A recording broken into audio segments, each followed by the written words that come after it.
India's agriculture is no longer just about farming, it is about innovation, business and technology. Bharat में खेती अब सिर्फ मिट्टी से जुड़ा काम नहीं है बल्कि लाखों नौकरियों और नए करियर ऑप्शंस का दरवाजा खोल रही है. From agri-tech to food processing, from government jobs to startups, this field has limitless potential. सरकारी योजनाओं से लेकर टॉप यूनिवर्सिटीज और एंट्रेंस एग्जाम तक हम आपको बताएंगे इस सेक्टर में एंट्री का सही रास्ता. Want to build a successful career in agriculture? Stay tuned as we explore the best courses, exams and the career paths. अगर आप या आपका कोई जानने वाला इस फील्ड में करियर बनाना चाहता है तो इस वीडियो को पूरा देखें और सही जानकारी पाएं. Like, share and subscribe to career fundas A to Z because the right information can change someone future. Video को लाइक करें, दोस्तों के साथ शेयर करें और करियर फंडा को सब्सक्राइब करें ताकि कोई भी इस शानदार अवसर से अनजान न रहे. Hi dear friends, welcome to my channel again, career fundas A to Z.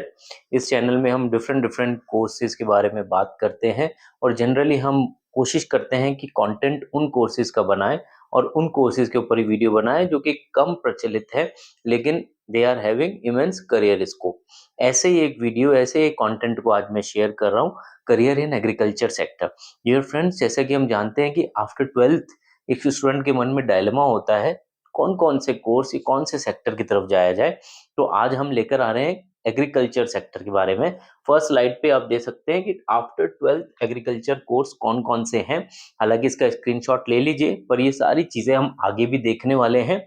सबसे पहले तो हम देखें कि किसी भी सेक्टर में अगर हमें देखना है कि वहाँ करियर का स्कोप क्या है तो हम ये देखते हैं कि आखिर उसके अंदर वो इकोनॉमी के अंदर करियर कितना इंपॉर्टेंट है, वो सेक्टर करियर के हिसाब से कितना इंपॉर्टेंट है, गवर्नमेंट उसके ऊपर कितना फंडिंग कर रही है, गवर्नमेंट का उस सेक्टर को लेकर फ्यूचर के लिए क्या रुझान है. तो इसी चीज के लिए पहली स्लाइड मैंने बनाया है कि एग्रीकल्चर का इकोनॉमी के अंदर क्या क्रूशियल रोल है. ये फ्रेंड्स, एग्रीकल्चर 18 से 20% ऑफ द इंडियन जीडीपी को कंट्रीब्यूट कर रहा है और ये 43 to 45% of the total workforce उनको एम्प्लॉयमेंट दे रहा है. इंडिया, जैसे कि हम जानते हैं, it is the second largest producer of farm output globally. कौन कौन से प्रोडक्ट्स है एग्रीकल्चरल जो कि इंडिया लीड कर रहा है? Dear friends, rice, wheat, pulses, sugarcane, cotton, spices, मसाले, fruits and vegetables.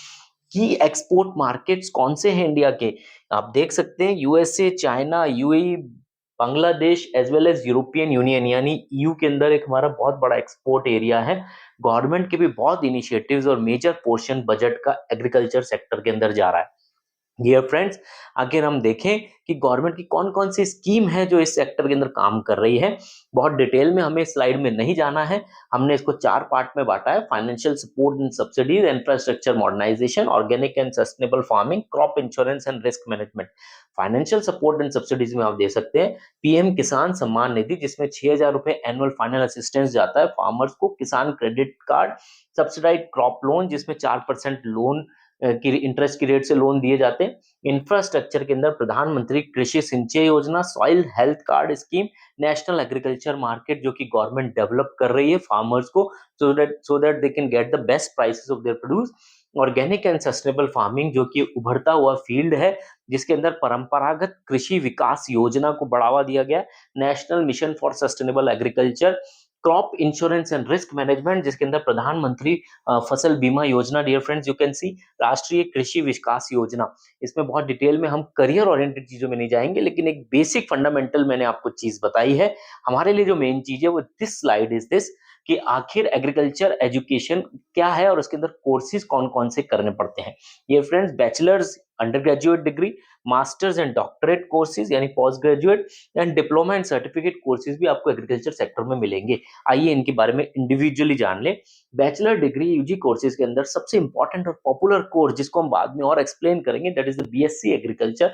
Generally BSc is of 3 years, but agriculture के अंदर BSc, dear friends, you will be getting 4 years. BTech agriculture engineering, BSc horticulture, BSc forestry, BSc fisheries and BSc dairy and technology के अंदर भी आप 4 year के course कर सकते हैं. मास्टर और डॉक्टरेट कोर्सेज जो है वो 2 years के आपको मिलेंगे. एमएससी एग्रीकल्चर, इसके अंदर specialisation you can get in agronomy, genetics, soil sciences, etc. MBA भी आप इसके अंदर कर सकते हैं एग्री बिजनेस मैनेजमेंट के अंदर, जहाँ पे आप एग्रीकल्चर मार्केटिंग और एग्रीकल्चर बिजनेस के बारे में सीखेंगे। और रिसर्च तो जैसे कि हर फील्ड में होती है, इसके अंदर रिसर्च का बहुत स्कोप है। PhD in agriculture research oriented career you can have dear friends.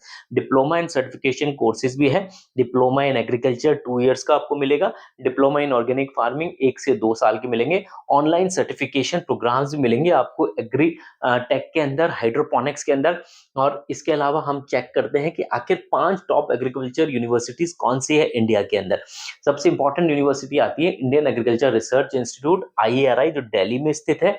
Tamil Nadu agriculture university और पंजाब एग्रीकल्चर यूनिवर्सिटी पंजाब में मिलेगी। GB Pant university of agriculture technology जो उत्तराखंड के अंदर स्थित है। नेशनल डेयरी रिसर्च इंस्टीट्यूट जो कि करनाल के अंदर डियर फ्रेंड्स आपको मिलेगा। जॉब अपॉर्चुनिटीज क्या है एग्रीकल्चर सेक्टर में?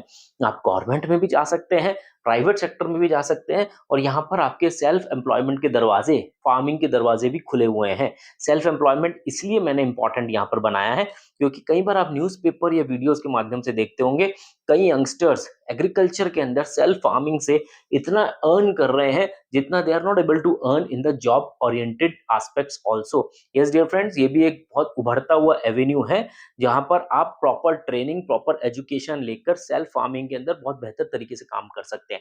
डियर फ्रेंड्स, हम बात करते हैं कि गवर्नमेंट सेक्टर के अंदर जॉब्स कौन सी हैं। Central government jobs, state government job और टीचिंग और रिसर्च जॉब के अंदर मैंने इसको डिवाइड किया। सेंट्रल गवर्नमेंट में देखिए आप एग्रीकल्चर साइंटिस्ट बन सकते हैं Indian council of agriculture research के माध्यम से। एग्रीकल्चर फील्ड ऑफिसर बन सकते हैं IBPS फॉर बैंकिंग सेक्टर की तरफ से। फूड सेफ्टी ऑफिसर जो कि FSSAI के अंदर अपॉइंट होते हैं। Agriculture development officer you can be, and that is from the state PSC examination. कृषि विकास केंद्र के अंदर साइंटिस्ट बन सकते हैं। एग्रीकल्चर एक्सटेंशन ऑफिसर बन सकते हैं। नाबार्ड के अंदर काम पा सकते हैं, national agriculture bank for rural development, जो कि रूरल और एग्री डेवलपमेंट प्रोजेक्ट्स के ऊपर काम करता है। डियर फ्रेंड, स्टेट गवर्नमेंट के अंदर भी आपको काफी जॉब्स मिलेंगे। एग्रीकल्चर ऑफिसर बन सकते हैं आप स्टेट एग्रीकल्चर डिपार्टमेंट्स में। हॉर्टिकल्चर ऑफिसर बन सकते हैं डिपार्टमेंट ऑफ हॉर्टिकल्चर। इसके अलावा सॉइल कंजर्वेशन ऑफिसर भी बन सकते हैं जो कि सॉइल और इरिगेशन प्रोजेक्ट्स को मैनेज करते हैं। Veterinary officer for animal husbandry and dairy development के अंदर भी आप काम पा सकते हैं। डियर फ्रेंड्स, टीचिंग के अंदर भी इसका करियर बहुत सॉलिड है। यू कैन चेक कि असिस्टेंट प्रोफेसर जो कि आप एग्रीकल्चर यूनिवर्सिटीज के अंदर लग सकते हैं, requires PhD for net qualification. ये इसीलिए क्योंकि गवर्नमेंट का फोकस है नई एग्रीकल्चर यूनिवर्सिटीज खोलने पे भी। अभी हम लास्ट स्लाइड में देखेंगे गवर्नमेंट अपने बजट भी इंक्रीज कर रही है एग्रीकल्चर सेक्टर के अंदर। एग्रीकल्चर रिसर्च साइंटिस्ट भी आप बन सकते हैं, ICAR इसका अगेन एग्जाम लेता है। Soil scientist, entomologist, plant pathologist और रिसर्च फील्ड भी आपके लिए खुले हैं। प्राइवेट सेक्टर में भी आपको काफी जॉब मिल सकती है। एग्री बिजनेस मैनेजमेंट में आप सेल और मार्केटिंग कर सकते हैं डिफरेंट कंपनीज में। सप्लाई चेन एंड लॉजिस्टिक के अंदर आप वेयर हाउस मैनेजमेंट कर सकते हैं। फूड प्रोसेसिंग इंडस्ट्रीज के अंदर काम कर सकते हैं। एग्रीकल्चर इंजीनियर आप बन सकते हैं जो कि इरिगेशन प्रोजेक्ट्स के ऊपर काम करते हैं। Agri tech and precision farming जो कि AI जो उभरती हुई फील्ड है, AI और ड्रोन बेस्ड एग्री स्टार्टअप्स के अंदर आप काम पा सकते हैं। क्वालिटी कंट्रोल एनालिस्ट जो कि फूड प्रोसेसिंग इंडस्ट्री के अंदर काम कर रहे हैं। डेयरी और पोल्ट्री के अंदर फार्म मैनेजर बन सकते हैं। Organic farming consultant, this is also a good field. और हॉर्टिकल्चर कंसल्टेंट अर्बन फार्मिंग और लैंडस्केपिंग के अंदर भी आपको काम मिल सकता है। डियर फ्रेंड, सेल्फ एम्प्लॉयमेंट और एंटरप्रेन्योरशिप के क्या अपॉर्चुनिटीज है एग्रीकल्चर में? आप सबसे पहले अपना ओन फार्मिंग बिजनेस तो स्टार्ट कर ही सकते हैं, चाहे ट्रेडिशनल लीजिए चाहे ऑर्गेनिक लीजिए। हाइड्रोपोनिक्स जो कि कम स्पेस के अंदर वर्टिकल फार्मिंग टेक्निक्स बनाई जा रही है, कम पानी और कम स्पेस का efficient utilisation. Greenhouse farming जिसके अंदर गवर्नमेंट भी कई तरह की सब्सिडीज देती है। एग्रीटेक स्टार्टअप्स जो कि आप स्टार्ट कर सकते हैं आर्टिफिशियल इंटेलिजेंस और ड्रोन बेस्ड फार्मिंग सॉल्यूशंस को यूज करते हुए। एग्री ई कॉमर्स प्लेटफॉर्म आप यूज कर सकते हैं। इसके अलावा स्मार्ट इरिगेशन सॉल्यूशंस की भी टेक्निक्स अपनाई जा सकती है। Difference dairy and poultry farming के अंदर काऊ, बफेलो, गोट पोल्ट्री की भी आप फार्मिंग कर सकते हैं। ये बहुत पुराना फील्ड है, सबको पता है इसके बारे में। फूड प्रोसेसिंग एंड एक्सपोर्ट जो कि अभी हमने देखा कि इंडिया कई जगह पे एक्सपोर्ट कर रहा है। एग्रो फूड प्रोडक्ट्स पैकेजिंग के अंदर काम हो सकता है। स्पाइसेस जो कि बहुत बड़ा एक्सपोर्टर है इंडिया इसका। एंड ऑर्गेनिक फूड एक्सपोर्ट में भी आप काम कर सकते हैं। एक्सपोर्ट के अंदर भी हमने एक नया वीडियो बनाया हुआ है जो कि आप मेरे चैनल पे पा सकते हैं। एग्रीकल्चर कंसल्टेंसी और ट्रेनिंग जिसमें सॉइल टेस्टिंग और फर्टिलाइजर के ऊपर एडवाइजरी दे सकते हैं। एग्री बिजनेस कोचिंग भी एक फील्ड आपके लिए ओपन है। आखिर फ्यूचर ट्रेंड्स क्या है, इमर्जिंग ट्रेंड्स क्या है डियर फ्रेंड्स एग्रीकल्चर सेक्टर के अंदर? स्मार्ट एंड डिजिटल फार्मिंग, जिसके अंदर इंटरनेट ऑन थिंग्स का उपयोग, एआई का, या डेटा एनालिटिक्स का भी फार्मिंग में आप स्कोप ले सकते हैं। हाइड्रोपोनिक्स एंड वर्टिकल फार्मिंग के बारे में मैं बता चुका हूँ। ऑर्गेनिक फार्मिंग की डिमांड बढ़ती जा रही है केमिकल फ्री प्रोड्यूस के लिए, जो कि डिजीज फ्री इंडिया के लिए बहुत जरूरी है। जेनेटिक इंजीनियरिंग एंड बायोटेक्नोलॉजी के अंदर स्कोप बढ़ता जा रहा है कि आखिर हाई यील्ड कैसे पाई जाए फार्मिंग के अंदर। एग्रीकल्चर के अंदर रोबोटिक्स और ड्रोन्स का भी उपयोग बढ़ता जा रहा है। ऑटोमेटेड फार्मिंग प्रोसीजर्स और ऑपरेशंस पिक्चर में आ रहे हैं। एग्री फिनटेक, ताकि इंश्योरेंस और लोन सॉल्यूशंस कैसे दिया जाए फार्मर्स को, ये कंपनीज उसके ऊपर काम करती है डियर फ्रेंड। अब हम बात करते हैं कि आखिर ये सब जो हमने एक बैकग्राउंड बनाया है, इन सबको पाने के लिए हम कोर्स कौन सा करें। That is the BSc agriculture, जो कि बहुत पॉपुलर कोर्स है। It's a 4 year under graduate degree. ये फोकस करता है एग्रीकल्चर साइंस और मॉडर्न फार्मिंग टेक्निक्स के ऊपर। एजुकेशनल क्वालिफिकेशन, चूंकि ये आपका अंडर ग्रेजुएट कोर्स है, तो आपको 10+2 की क्वालिफिकेशन तो चाहिए ही। फिजिक्स केमिस्ट्री आपके पास होना चाहिए। बायोलॉजी, मैथमेटिक्स या एग्रीकल्चर में से कोई कोर सब्जेक्ट हो। इसके अलावा minimum marks, generally 50% marks are considered. Reserve category के लिए 45%। हालांकि कोई कोई यूनिवर्सिटीज इसको ऊपर भी कट ऑफ में ले जा सकती है, depends upon university. Age limit, most university require student to be minimum 17 year, but again ये अब डिपेंड करेगा इंस्टीट्यूट टू इंस्टीट्यूट कि उनकी क्या रिक्वायरमेंट्स हैं। एंट्रेंस एग्जाम भी एडमिशन एंट्रेंस एग्जाम के थ्रू लिए जाएंगे, और डायरेक्ट मेरिट बेस्ड भी आप एडमिशन सेलेक्ट करे जा सकते हैं। ये भी again institute to institute depend करेगा। डियर फ्रेंड्स, एंट्रेंस एग्जाम क्या होंगे बीएससी एग्रीकल्चर के? सेंट्रल लेवल की बात करें, स्टेट लेवल की बात करें, और यूनिवर्सिटी के स्पेसिफिक एग्जाम्स की बात करें। सेंट्रल लेवल पे एक बहुत इंपॉर्टेंट एग्जाम होता है, IAI जो कि Indian council of agriculture research लेता है। ये ऑल इंडिया एंट्रेंस एग्जामिनेशन है। इसको एनटीए कंडक्ट करता है, नेशनल टेस्टिंग एजेंसी, जिसको अपॉइंट किया गया है different different competition exams conduct करने के लिए, जैसे कि वो जेई का भी एग्जाम्स कंडक्ट करते हैं।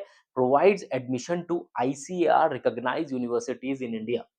State level entrance exam, Kerala के जो एग्जाम्स होते हैं, that is conducted through कीम।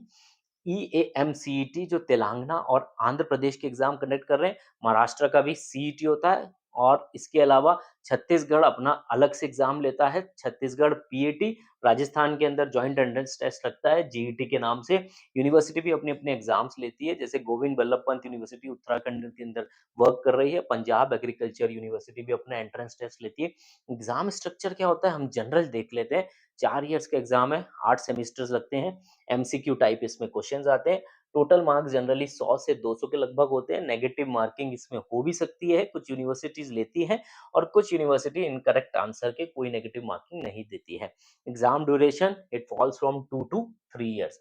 Entrance exam के जो सब्जेक्ट्स है, फिजिक्स पढ़ना पड़ेगा आपको, केमिस्ट्री पढ़ना पड़ेगा, बायोलॉजी, मैथमेटिक्स या एग्रीकल्चर में से कोई कोर सब्जेक्ट होगा आपके पास। जनरल अवेयरनेस के भी आपको क्वेश्चन मिलेंगे।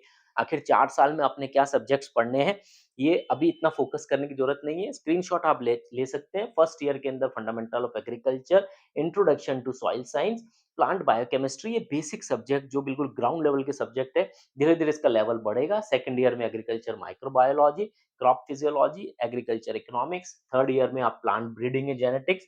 इसके अलावा soil fertility, nutrient management, weed management. Fourth year के अंदर, जो कि लास्ट आपका ईयर पड़ेगा, इसके अंदर agri agribusiness management, post harvest technology, organic farming.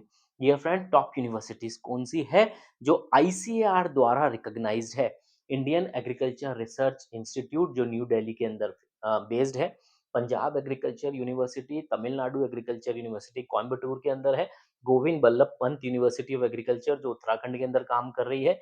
University of agriculture sciences Bangalore. Chaudhary Charan Singh agriculture university Hisar में काम कर रही है। महात्मा फुले कृषि विद्यापीठ महाराष्ट्र में काम कर रही है। और doctor Rajendra Prasad central agriculture university Bihar के अंदर काम कर रही है। डियर फ्रेंड्स, एडमिशन प्रोसेस क्या है? सबसे पहले आप एंट्रेंस टेस्ट देंगे आईसीआर का, जो कि मैंने बताया था, AIEE। मेरिट लिस्ट निकलेगी, काउंसलिंग प्रोसेस ज्वाइन करिए, सीट अलॉटमेंट मिलेगा, डॉक्यूमेंट वेरिफिकेशन होगा, फीस जमा कराइए, और अपना एडमिशन कंफर्म करिए। डियर फ्रेंड्स, सैलरी की एक्सपेक्टेशन क्या है? क्योंकि किसी भी करियर में salary is a very important aspect. तो हम देखते हैं, जनरल एक स्लाइड बनाई गई है कि अगर आप एंट्री लेवल कर रहे हैं तो 3 से 5 लाख रुपए गवर्नमेंट और प्राइवेट सेक्टर में आपको मिल सकती है। अगर एक्सपीरियंस हो जाता है 5 साल का तो 6 से 10 लाख पर एनम की सैलरी मिल सकती है। Government jobs depending upon the role in the department ये 4 से 7 लाख रुपए के लगभग रेंज करती है। डियर फ्रेंड्स, ये अकॉर्डिंग टू द एक्सपीरियंस बढ़ती जाती है। इसके अलावा सेल्फ फार्मिंग और एंटरप्रेन्योरशिप के अंदर there is immense scope. Manufacturing sector के अंदर बहुत स्कोप है एग्रीकल्चर इनपुट्स के और एग्रीकल्चर प्रोडक्ट्स के। आप यूनियन बजट को देख सकते हैं कि 2024-25 में गवर्नमेंट सेंट्रल गवर्नमेंट ने 1.5 लाख करोड़ का बजट लगाया है एग्रीकल्चर और एलाइड सेक्टर में। ये पिछले साल जो कि 2023-24 के अंदर था 1,20,000 लाख करोड़। इसका मतलब आप देख सकते हैं कि इसके अंदर बजट गवर्नमेंट बढ़ा रही है। तो ग्रोइंग सेक्टर था, है और आगे भी हमेशा रहेगा। तो डियर फ्रेंड्स, ऐसे इंपॉर्टेंट टॉपिक्स के बारे में हम जरूर आगे भी जानते रहेंगे। आप चैनल को जरूर लाइक सब्सक्राइब कर लीजिए और शेयर करिए जिनको भी इस तरह की वीडियो की रिक्वायरमेंट है। क्या पता कोई स्टूडेंट एग्रीकल्चर के अंदर रुचि रखता हो, आपका फ्रेंड सर्कल में हो, तो आप उसको ज़रूर ये शेयर करिए और आगे भी ऐसे वीडियोज़ के साथ हम career fundas A to Z के अंदर मिलते जाएँगे। Thank you dear friends.